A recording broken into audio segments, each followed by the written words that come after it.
ఎలా అనేది లెక్క కాదు, కాదు అనేది నా ఆర్గ్యుమెంట్. దీనికి గురించి మాట్లాడుతూ నేను ఒక తప్పుడు అన్వయం చేశాను. ఏమైందంటే, మావో ఈ మాట చెప్పాడు, ఏది పిల్లి రంగు ఎటువంటిది అనే దాంతో నాకు సంబంధం లేదు, as long as it catches the mice, అంటే ఏలకాయని పట్టినంత వరకు పిల్లి ఎటువంటిది నాకు సంబంధం లేదు అని నేను మాట్లాడాను. అయితే ఈ అట్రిబ్యూషన్ నేను రాంగ్గా చేశాను. ఇది చెప్పింది మావో కాదు, డెంగ్ జియాఓపింగ్. ఈయన చైనా ఆధునిక పోకడలకి మార్గం వేసిన పెద్ద మనిషి. అంటే చైనాలో అతిపెద్ద మార్పుకి నాంది పలికింది ఈయన ఈ మాట అన్నాడు.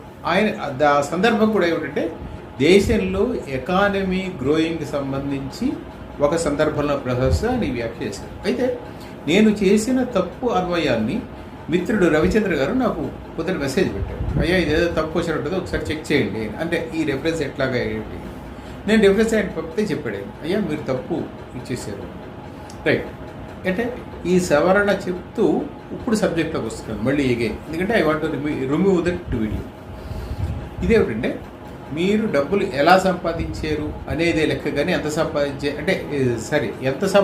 అనేదే లెక్క కానీ ఎలా సంపాదించారు అనేది లెక్క కాదు అని చాలామంది అంటుంటారు. అంటే finally how rich you are, but not in what way you earn it అనేది ఇది. But there is a lot of difference. ఎందుకంటే ఈ మాట చాలా స్పష్టంగా ఎందుకు చెప్తాడంటే, if you have earned your money not in a right way, you are always on టెంటర్ hooks.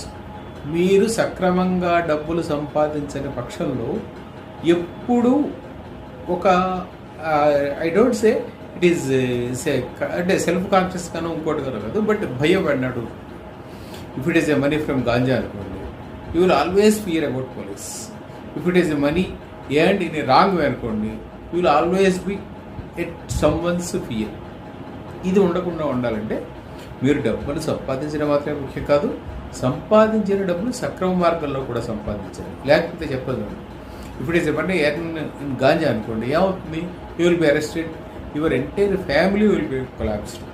Not only that, the credibility you have built-up so many years, సంవత్సరాలుగా మీరు మీకంటూ తయారు చేసుకున్న, సమాజంలో నిర్మించుకున్న మీ విశ్వసనీయత అది గుర్తిపోతుంది, అది అక్కడితో ఆగిపోతుంది.